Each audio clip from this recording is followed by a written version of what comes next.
आपको सबसे पहले ये बता दें कि ये 6 नंबर का है और 6 नंबर आपके पेपर में क्या मायने रखता है ये आप अच्छी तरह जानते हैं। 1% होता है 6 नंबर, ठीक है।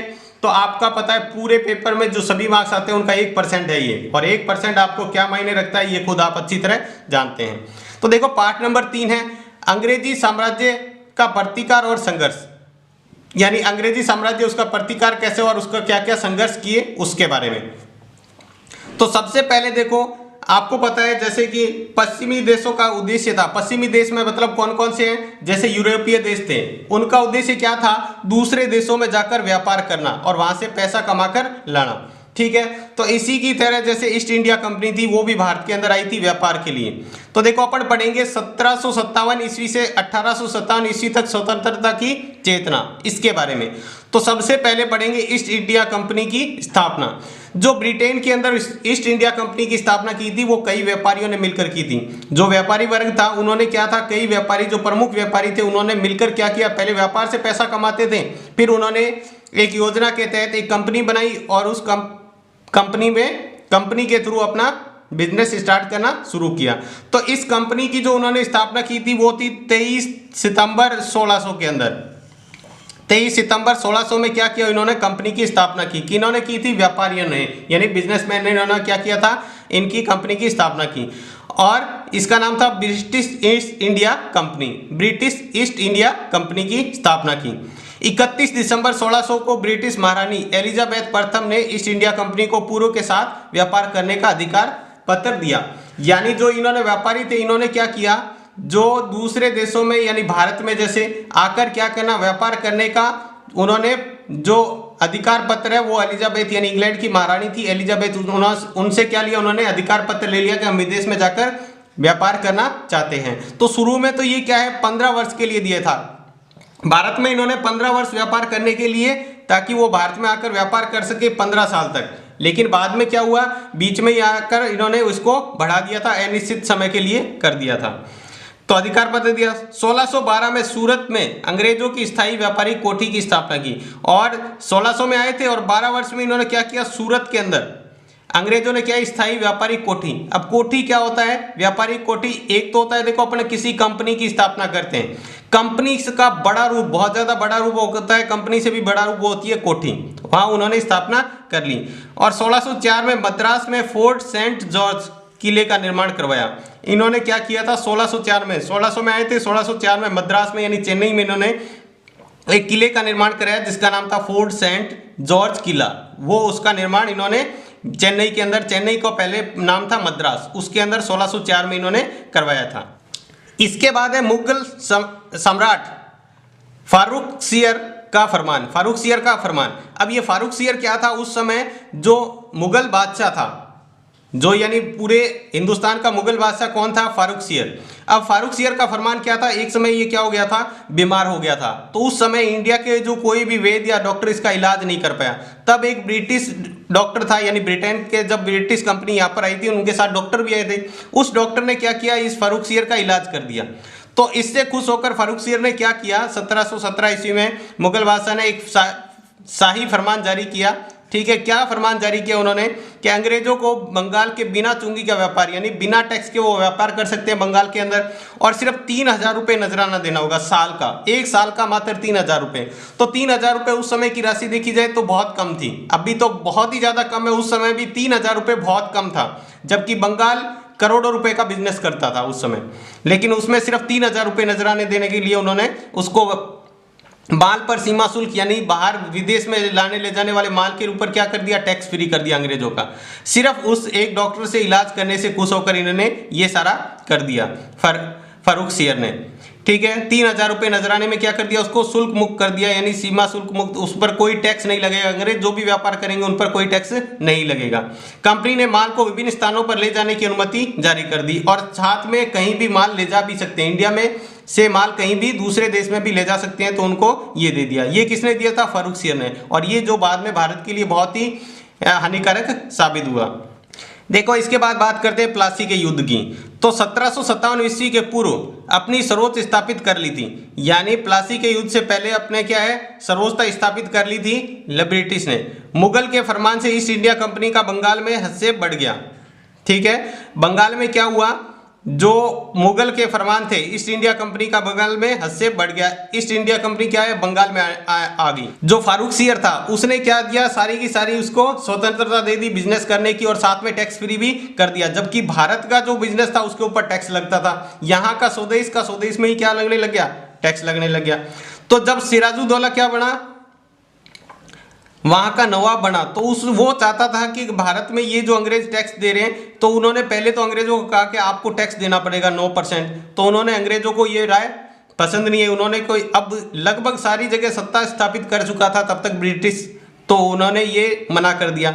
फिर उन्होंने क्या किया कि आप चलो ऐसा मत करो, आप ये करो कि इंडिया के ऊपर जो टैक्स लग रहा है, भारत के, हिंदुस्तान के जो बिजनेस है उसको टैक्स को समाप्त कर दो।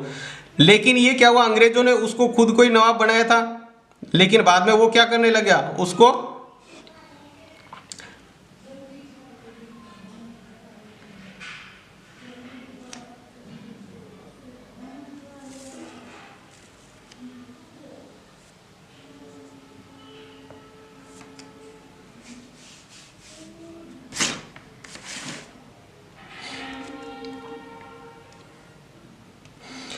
तो देखो 10 अप्रैल 1756 ईस्वी को बंगाल के नवाब अलीवर्दी की मृत्यु हो गई।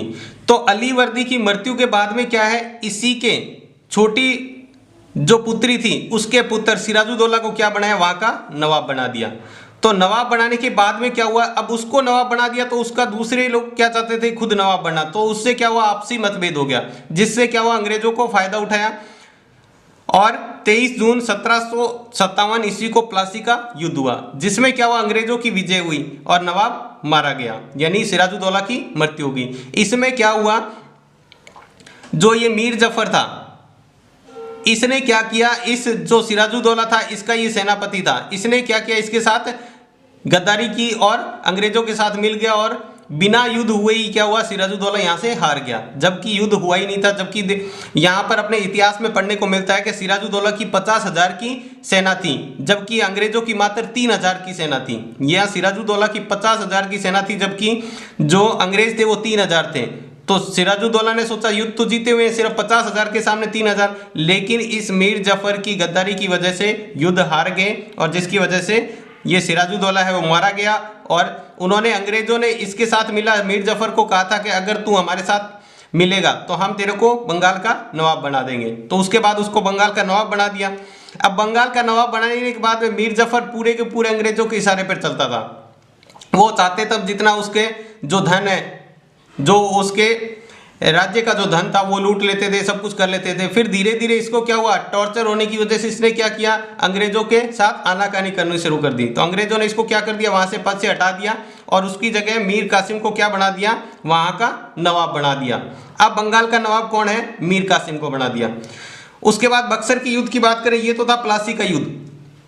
बक्सर के युद्ध की बात करें तो आर्थिक मामलों में विभिन्न सुविधाओं को लेकर मीर कासिम व अंग्रेजों के मध्य मतभेद बढ़ते गए। अब मीर कासिम था वो क्या था, हालांकि उसने, अंग्रेजों ने बनाया था इसको नवाब तो, लेकिन मीर कासिम क्या था, पूरा का पूरा हिंदुस्तान का सपोर्ट करता था। लेकिन वो बनने के बाद में वो धीरे धीरे ये चाहता था कि भारत की जो स्थिति है उसको सुधारा जाए और इन अंग्रेजों को यहाँ से बाहर निकाला जाए, यानी सत्ता वापस हिंदुस्तान की होनी चाहिए। तो इसने क्या किया, मीर कासिम ने अंग्रेजों के मध्य, तो इसको पता चला तो अंग्रेज और इन दोनों के बीच में मतभेद होने लग गया।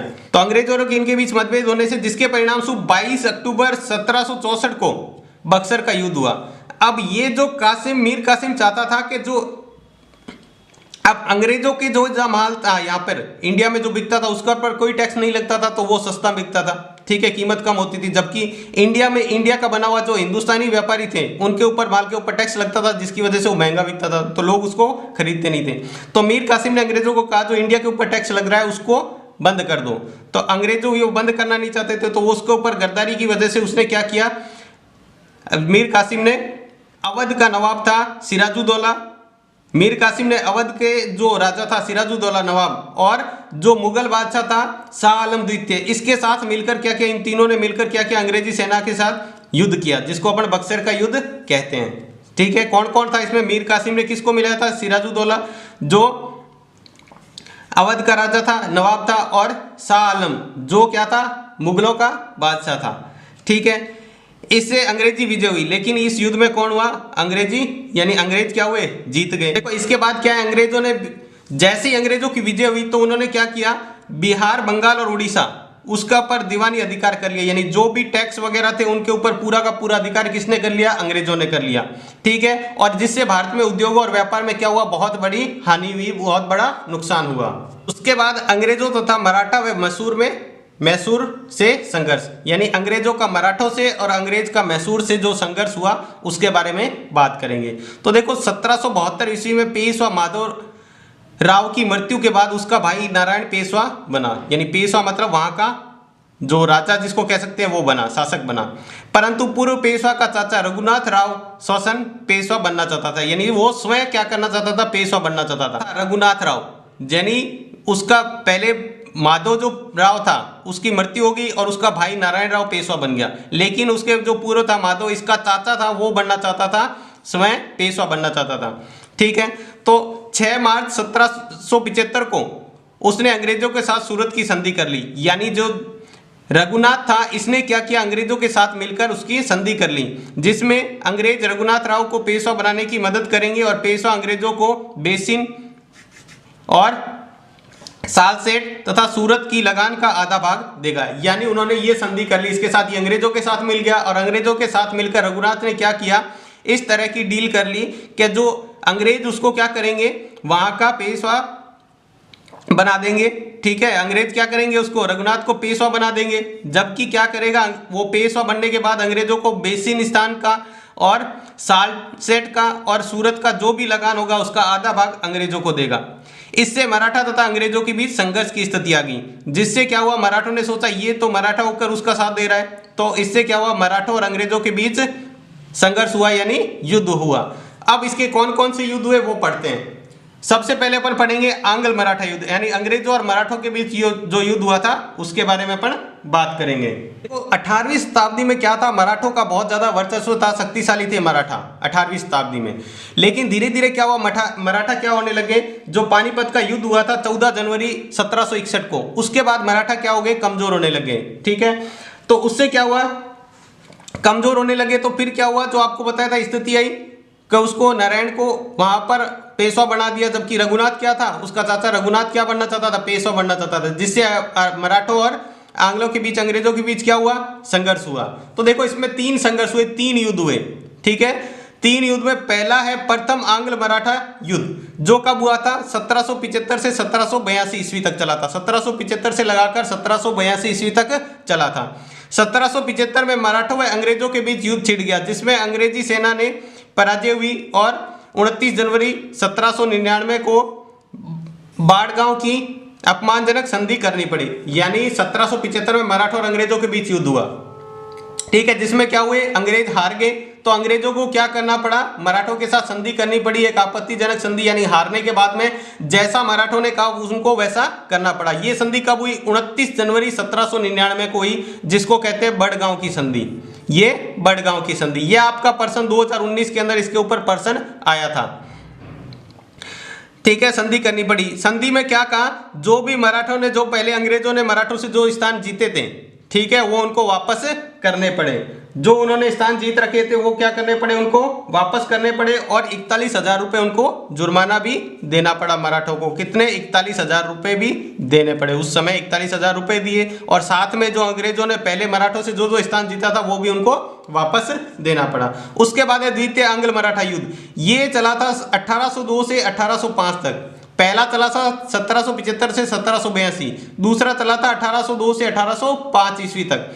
इसमें क्या हुआ? इसमें संघर्ष में मराठा सरदारों को अलग अलग अंग्रेजों से युद्ध किया और पराजय हुए, यानी अलग अलग मराठा जो सरदार थे उन्होंने क्या किया, यानी जो उनके शासक थे उन्होंने क्या किया? अंग्रेजों से युद्ध किया और अलग अलग वो क्या है? अंग्रेजों से हारे। तो देखो 1803 में भोसले पराजय, यानी भोसले थे, उनको क्या हुआ?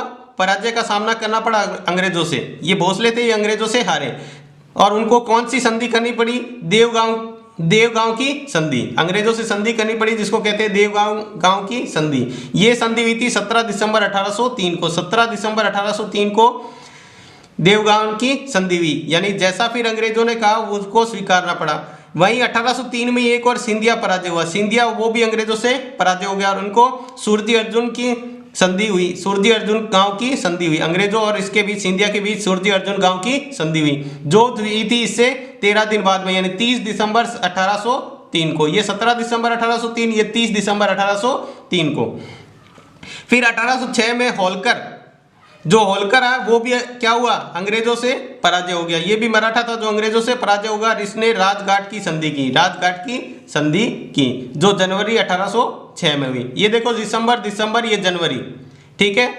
ये 1803 है, ये 1803 है, लेकिन ये 1806 है। तो देखो ये थे भोसले, सिंधिया और होलकर, ये मराठा सरदार थे, जिन तीनों को ही क्या करना पड़ा, अंग्रेजों से पराजय का सामना करना पड़ा। और इसके अंदर द्वितीय आंग्ल मराठा में कौन कौन सी, देवगांव की संधि, सूरजी अर्जुन गांव की संधि और राजघाट की संधि, तीनों संधियां हुई। इसके बाद देखो तृतीय आंग्ल मराठा युद्ध, ये हुआ था 1817 और 1818 में हुआ था। तृतीय आंग्ल मराठा युद्ध 1817 और 1818 में हुआ था। इस संघर्ष में पेशवा भोसले और होलकर को पराजय होना पड़ा।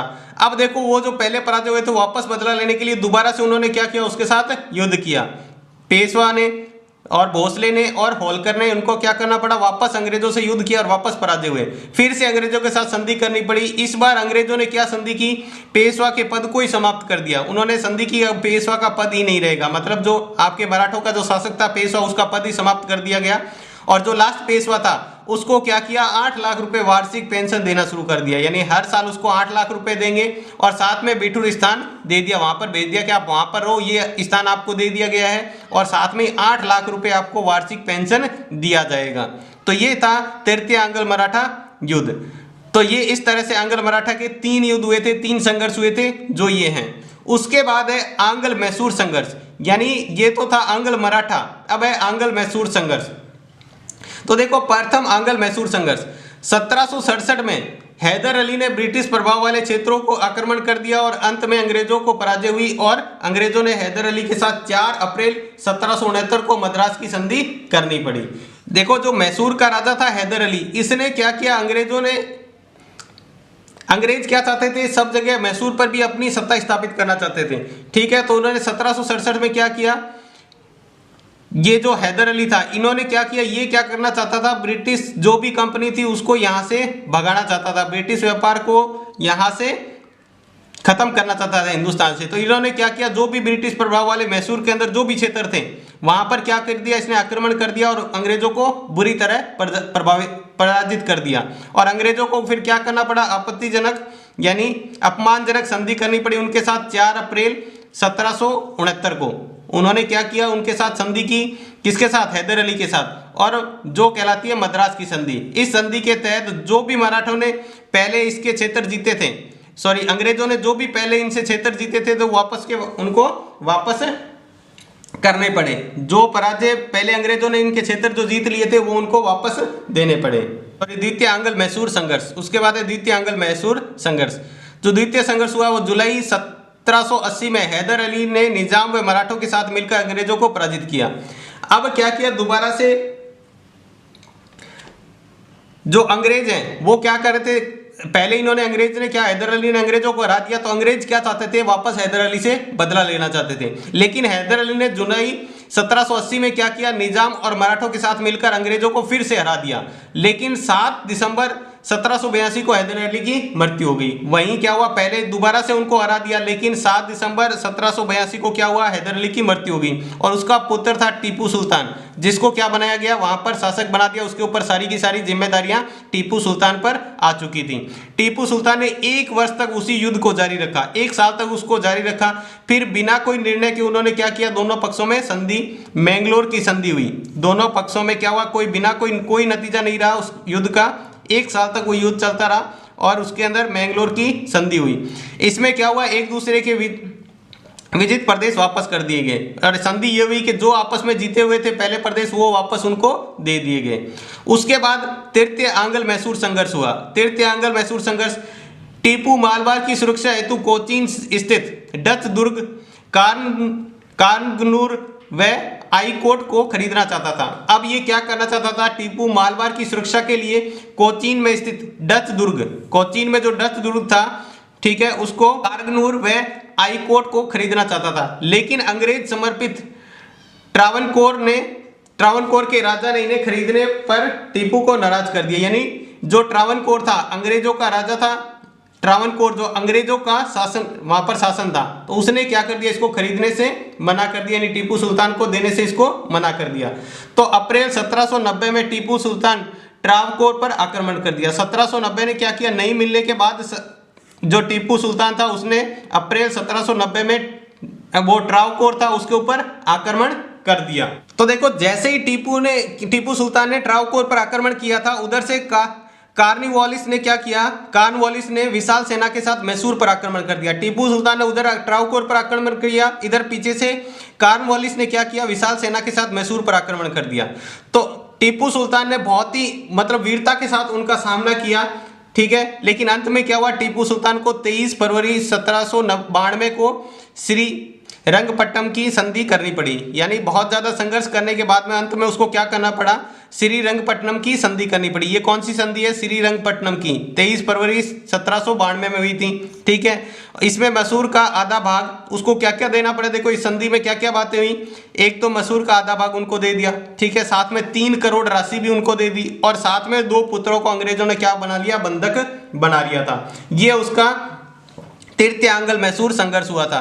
तो टीपू ने क्या किया था, मालबार की सुरक्षा के लिए कोचीन की स्थित डक दुर्ग, कानूर और आईकोट को खरीदना चाहता था, लेकिन उसने क्या किया, अंग्रेज शासित जो क्षेत्र था उन्होंने देने से मना कर दिया।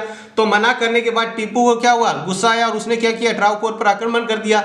लेकिन ट्रावनकोर पर जैसे ही आक्रमण किया तो पीछे से क्या किया, कॉर्नवालिस ने क्या कर दिया, विशाल सेना के साथ मैसूर पर आक्रमण कर दिया। तो मैसूर पर आक्रमण करने के बाद में टीपू सुल्तान जो काफी संघर्ष करना पड़ा, लेकिन उसने क्या किया, अंत में जाते हुए जब 23 फरवरी 1792 को उसको श्रीपट्टनम की संधि करनी पड़ी, मजबूरन उसको लास्ट में जाते हुए इसकी संधि करनी पड़ी। उसमें उसका मैसूर का आधा भाग चला गया, 3 करोड़ राशि भी देनी पड़ी, और साथ में उसके 2 पुत्रों को भी अंग्रेजों ने बंधक बना लिया था। उसके बाद लास्ट है चतुर्थ आंग्ल मैसूर युद्ध। जो चतुर्थ लास्ट आंग्ल मैसूर युद्ध हुआ था 1798 में ईस्ट इंडिया कंपनी का governor burn Lord Wellesley Bharat आया। 1798 में क्या हुआ, जो ब्रिटिश ईस्ट इंडिया कंपनी का गवर्नर था वेलेजली, कौन था, वेलेजली, वो भारत आया और टीपू सुल्तान को समाप्त करने की वो क्या करना चाहता था, इस टीपू सुल्तान को वहां से हटाना चाहता था, उसको समाप्त करना चाहता था और मैसूर को अंडर में खुद के अंडर में लेना चाहता था। तो उसने क्या किया, एक साजिश की कि उसको सहायक संधि करना चाहता था। वो चाहता था कि टीपू सुल्तान के सहायक संधि करके उसको वहां से हटा दिया जाए, लेकिन टीपू सुल्तान ने उस संधि को क्या कर दिया, अस्वीकार कर दिया, उस संधि को ही स्वीकार नहीं किया। तो अप्रैल 1799 में क्या किया, टीपू सुल्तान के खिलाफ उन्होंने क्या कर दिया, अभियान चला दिया। अप्रैल 1799 में टीपू सुल्तान के खिलाफ उन्होंने अभियान प्रारंभ कर दिया और 4 मई 1799 को श्रीरंगपट्टनम दुर्ग जीत लिया। और उन्होंने क्या किया, इसके खिलाफ अभियान चलाने के बाद 4 मई 1799 को क्या हुआ, देखो अप्रैल में उन्होंने उसके खिलाफ अभियान चलाया और 4 मई को उन्होंने श्रीरंगपट्टनम के दुर्ग को जीत लिया और मैसूर की स्वतंत्रता समाप्त हो गई। और मैसूर पर जो उनकी स्वतंत्रता थी, टीपू सुल्तान की अंग्रेजों से जो स्वतंत्र था, वो उसकी स्वतंत्रता समाप्त होगी, वो उसके अधीन में हो गया और टीपू सुल्तान संघर्ष करता हुआ मारा गया। टीपू सुल्तान उसको बचाने के चक्कर में क्या हुआ, इसका अंत हो गया। तो ये था आंग्ल मैसूर संघर्ष। ये भी काफी इंपॉर्टेंट है, आप इसको अच्छी तरह कर सकते हो। तो आज की क्लास में बस इतना ही। क्लास आपको कैसी लगी हमें कमेंट बॉक्स में लिखकर जरूर बताएं। अगर आपको क्लास अच्छी लगी है तो लाइक करें। और आज की क्लास में बस इतना ही। धन्यवाद।